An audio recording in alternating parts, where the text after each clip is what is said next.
शुरू करने से पहले मैं आपसे एक बहुत ही सरल काम करने के लिए कहना चाहता हूं।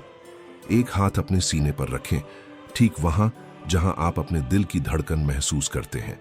अब धीरे धीरे और गहरी सांस लें, अपने फेफड़ों को जितना हो सके भरते हुए। एक पल के लिए सांस को रोकें और फिर धीरे धीरे छोड़ दें। इसे सच में करें, बिना जल्दबाजी के। जो आप अभी सुनने वाले हैं उसके लिए जरूरी है कि आप पूरी तरह उपस्थित हों, बिना किसी ध्यान भंग के और बिना जल्दबाजी के। और मुझे पता है कि शायद आप लंबे समय से ऐसे जी रहे हैं जैसे हमेशा दौड़ते ही जा रहे हों। एक बात है जिसके बारे में लगभग कभी बात नहीं की जाती, जब सच्चे विश्वास रखने वाले लोगों की बात होती है।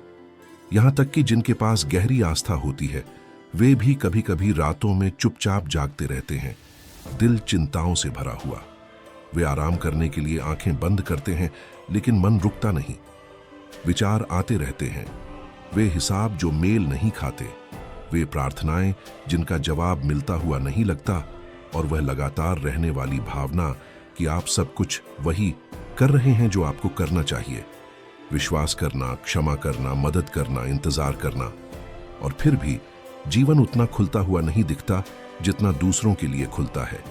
आप अपने आसपास ऐसे लोगों को देखते हैं जिन्हें आशीर्वाद जैसे आसानी से मिल जाते हैं, जैसे कोई विशेष कृपा उनके साथ चल रही हो। जो आप महसूस करते हैं वह ईर्ष्या नहीं है, बल्कि यह उस आस्था का अनुभव है जो धैर्यपूर्वक प्रतीक्षा करती है और कभी कभी स्पष्ट संकेत नहीं देख पाती।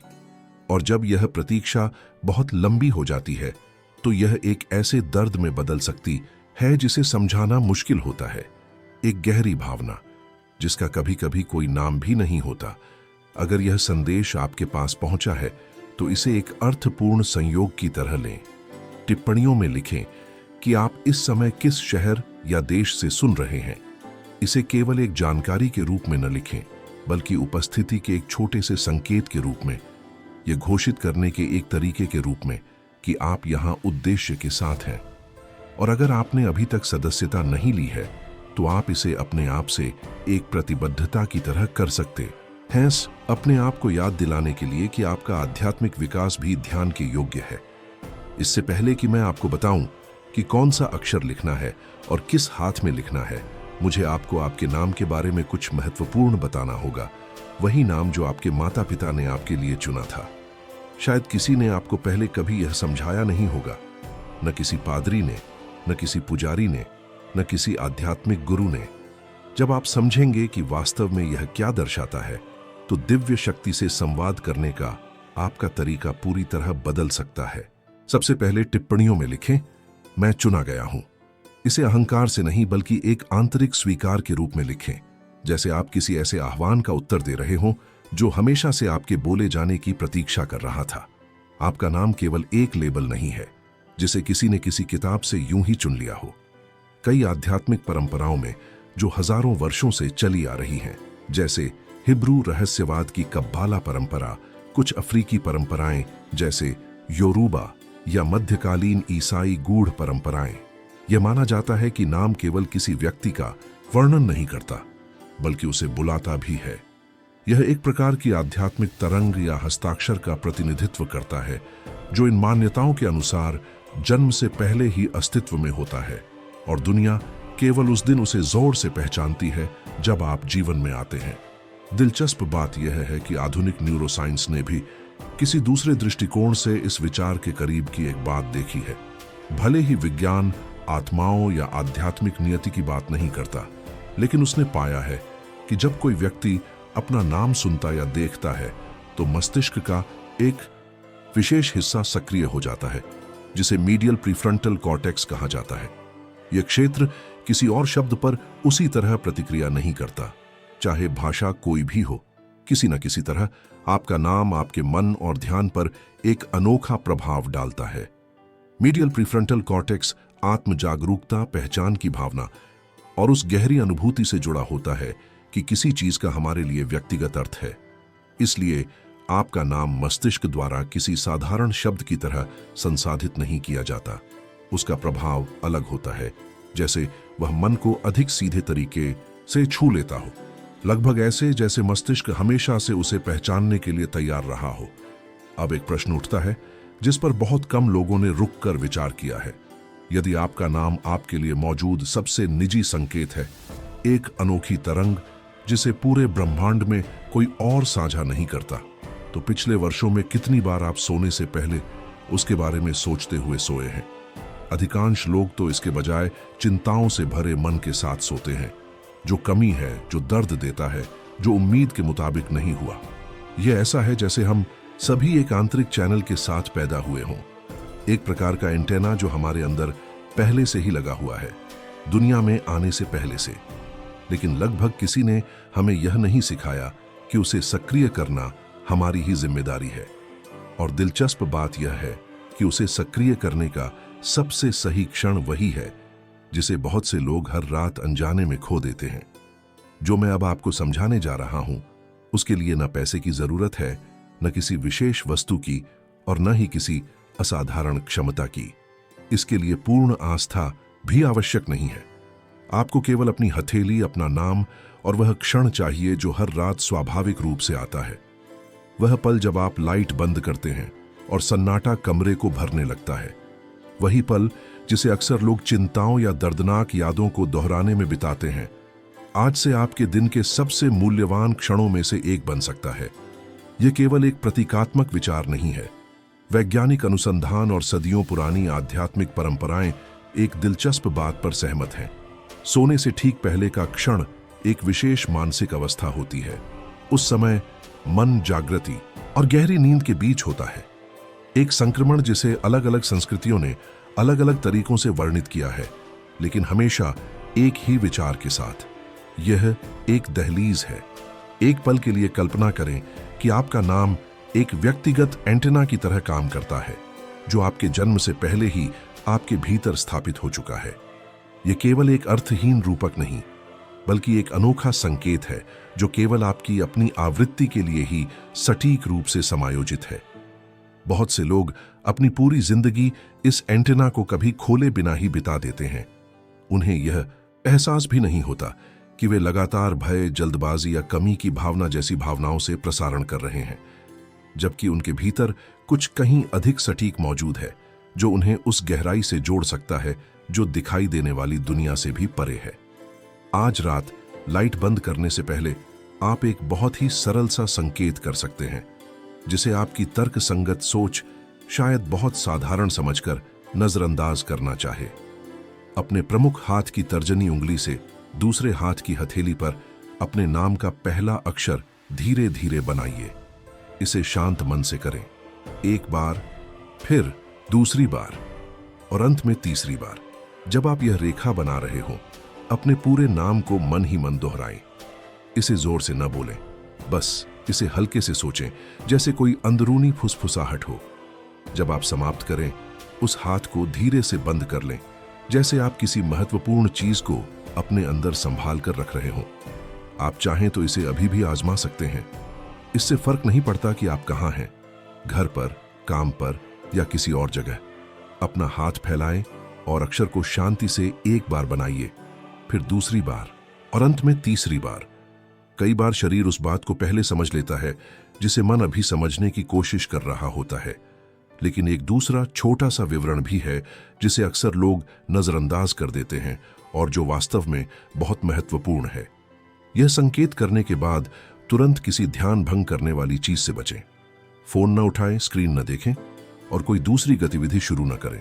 सीधे लेट जाएं और बंद किया हुआ हाथ अपने सीने या पेट पर हल्के से रख लें। अगर आपका मन फिर से चिंताओं से भरने लगे, तो बस अपना ध्यान फिर से अपने नाम पर ले आए। अपने नाम को मन ही मन शांति से बार बार दोहराए, जैसे यह वह आखिरी शब्द हो जो आप रात के विश्राम में जाने से पहले सोचते हैं। इसके बाद आने वाले कुछ मिनटों में मस्तिष्क के दृष्टिकोण से एक दिलचस्प बात होती है। विशेषज्ञ इस क्षण को हाइप्नागोगिक अवस्था कहते हैं, एक ऐसी अवस्था जिसमें मन जागृत विचार और नींद के बीच होता है। दिलचस्प बात यह है कि कई प्राचीन परंपराएं भी इसी क्षण का उल्लेख करती थीं, इसे दो स्तरों की अनुभूति के बीच की एक सीमा के रूप में वर्णित करते हुए। यह दहलीज वह क्षण है जब मस्तिष्क की गतिविधि बदलने लगती है। मानसिक तरंगें सक्रिय सोच की अवस्था से उतरकर एक अधिक ग्रहणशील स्थिति में पहुंच जाती हैं। उस समय मन का आलोचनात्मक फिल्टर ढीला पड़ जाता है और जो भी विचार सोने से ठीक पहले चेतना में रहता है वह अधिक आसानी से बैठ सकता है। जैसे एक बीज जो चुपचाप बोया जाता है और भोर से पहले ही अंकुरित होना शुरू कर देता है। इतिहास की कुछ सबसे रचनात्मक प्रतिभाओं ने इसी अवस्था का उपयोग किया। आविष्कारक थॉमस एडिसन इसे नए विचारों और खोजों को प्रेरित करने के लिए इस्तेमाल करते थे, जबकि कलाकार साल्वाडोर दली जागृति और नींद के बीच के उसी क्षण का सहारा लेते थे ताकि वे उन छवियों को पकड़ सकें जिन्हें बाद में वे कला में बदल देते थे। आज रात आप उसी क्षण का उपयोग एक अलग उद्देश्य के लिए कर सकते हैं, ब्रह्मांड को सचेत रूप से याद दिलाने के लिए कि आप कौन हैं। यदि आपने अभी जो सुना वह आपको अर्थपूर्ण लगा तो आप इस संदेश को एक लाइक देकर समर्थन कर सकते हैं। यह छोटा सा संकेत न केवल सामग्री को अधिक लोगों तक पहुंचाने में मदद करता है, बल्कि प्राप्त ज्ञान को स्वीकार करने और उसका सम्मान करने का भी एक तरीका है। कई परंपराओं में परिणाम देखने से पहले आभार व्यक्त करना नई संभावनाओं के रास्ते खोलने का पहला कदम माना जाता है। अगला महत्वपूर्ण पहलू है निरंतरता। इसे लगातार 7 रातों तक अभ्यास करें, बिना किसी रात को छोड़े। बात केवल इतनी नहीं है कि संख्या 7 का अपना प्रतीकात्मक महत्व है, हालांकि यह विभिन्न संदर्भों में अक्सर दिखाई देती है, जैसे चक्र, संगीत के सुर या शरीर के कुछ प्राकृतिक चक्र, बल्कि इसलिए भी कि कई रातों तक किसी क्रिया को दोहराने से मस्तिष्क के एक तंत्र पर प्रभाव पड़ सकता है जिसे रेटिकुलर एक्टिवेशन सिस्टम कहा जाता है। यह प्रणाली एक फिल्टर की तरह काम करती है जो तय करती है कि कौन सी जानकारी आपके ध्यान के योग्य है और किन चीजों को आपका मन प्राथमिकता देता है। पहली रात आपको शायद कुछ भी अलग महसूस न हो। तीसरी रात तक एक सूक्ष्म सी अनुभूति उभर सकती है, कुछ ऐसा जिसे शब्दों में समझाना कठिन हो, लेकिन जो स्पष्ट रूप से अलग लगे।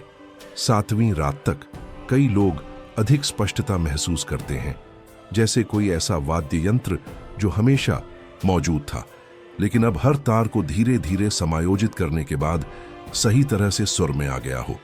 इस समुदाय के भीतर किसी ने एक अनुभव साझा किया जो इस विचार को अच्छी तरह समझाता है। कार्मेला नाम की 71 वर्षीय महिला 4 वर्षों से ठीक से सो नहीं पा रही थी जब से उनके पति का निधन हुआ था। एक रात उनकी पोती ने उन्हें यह अभ्यास आजमाने का सुझाव दिया। कार्मेला को संदेह था।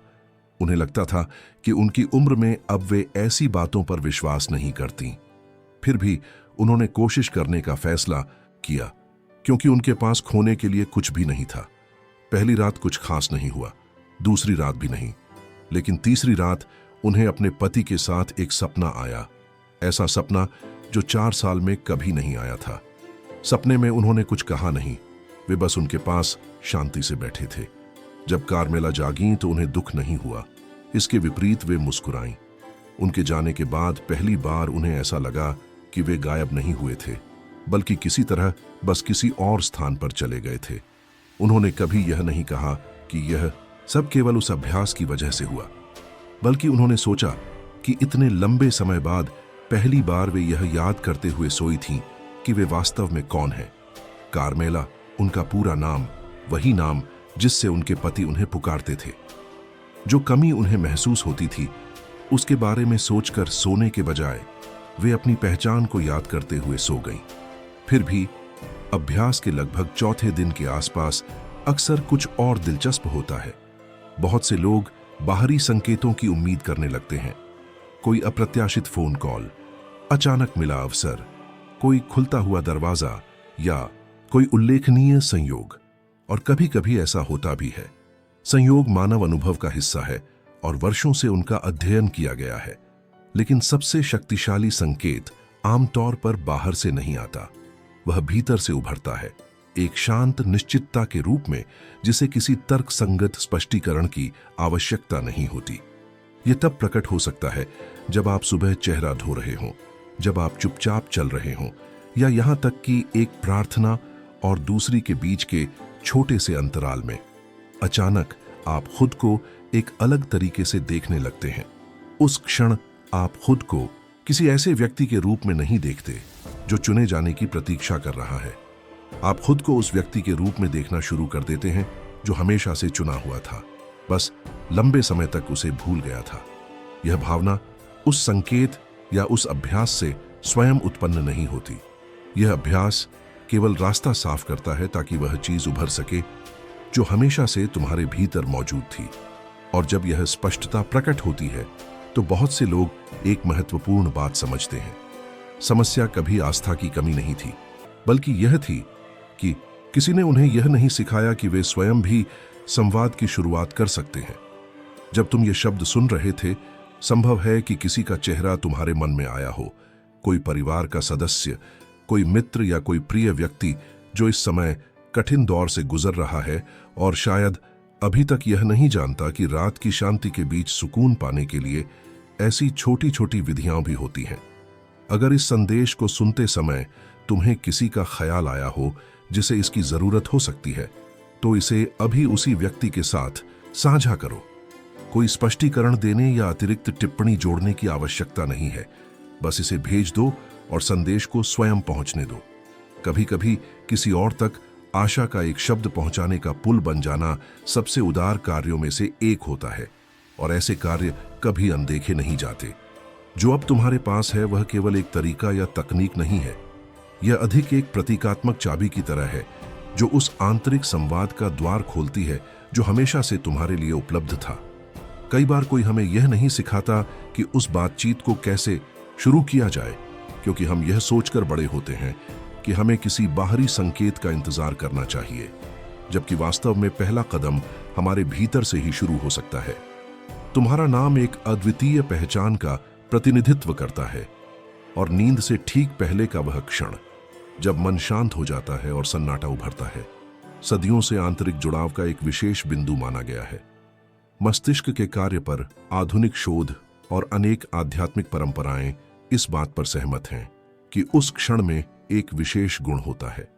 जब कई रातों तक तुम्हारी मंशा और उस शांत क्षण के बीच सामंजस्य होता है, तो तुम्हारे भीतर और तुम्हारे अपने जीवन को देखने के तरीके में कुछ बदलने लगता है। इसे आजमाने से पहले तुम्हें इस सब पर पूरी तरह विश्वास करने की आवश्यकता नहीं है। केवल एक छोटा सा निर्णय चाहिए, आज रात इसे आजमाने का। उसी हाथ से जिससे तुमने कई बार मदद या मार्गदर्शन मांगा है, आज कुछ अलग करने की कोशिश करो। मांगने के बजाय बस स्वयं को प्रस्तुत करो। अपने नाम को मन ही मन बोलो, इसलिए नहीं कि दिव्यता तुम्हारा नाम नहीं जानती। कई परंपराएं सिखाती हैं कि तुम्हारी पहचान जन्म से पहले ही जानी जाती है, बल्कि इसलिए कि अपने आप को बिना डर या कमी के पीछे छिपे पहचानना एक गहरा अर्थ रखता है। यह ऐसा है जैसे ईमानदारी से अपने आप को प्रस्तुत करना और कहना, मैं यहां हूं, यह मैं हूं, और मैं वह सब प्राप्त करने के लिए तैयार हूं जो जीवन ने मेरे लिए तैयार किया है। समाप्त करने से पहले तुम एक छोटा सा प्रतीकात्मक संकेत भी कर सकते हो। यदि चाहो तो टिप्पणियों में इस तरह का एक वाक्य लिख सकते हो, मेरा नाम पवित्र है, मेरा विश्राम एक द्वार है, आज रात मुझे सुना जा रहा है, आमीन। फिर अंत में अपना नाम जोड़ो, जैसे कोई जादुई सूत्र नहीं, बल्कि एक व्यक्तिगत हस्ताक्षर की तरह। एक ऐसा हस्ताक्षर जो उस व्यक्ति के निर्णय का प्रतीक है जिसने निष्क्रिय प्रतीक्षा को पीछे छोड़कर अपनी ही जीवन यात्रा के साथ एक अधिक सचेत संवाद शुरू करने का चुनाव किया है। यहां साझा किया गया हर नाम इस संदेश को देखने वाले समुदाय के भीतर एक छोटी रोशनी बन जाता है। शायद अन्य लोग इन्हें पढ़ें और उन्हीं शब्दों में वह प्रेरणा पालें जिसकी उन्हें जरूरत थी। और जब रात आए और तुम लाइट बंद करो, तो एक महत्वपूर्ण बात याद रखना, दुनिया के तुम्हें जिम्मेदारियां, समस्याएं या लेबल देने से पहले भी एक चीज पहले से मौजूद थी, तुम्हारा नाम। वही पहचान जो तुम्हारी कहानी की शुरुआत से तुम्हारे साथ है, वही नाम तुम हो। और उसे लिखना, याद करना या मन ही मन बोलना शायद अपने वास्तविक स्वरूप से दोबारा जुड़ने का सबसे सरल तरीका हो सकता है।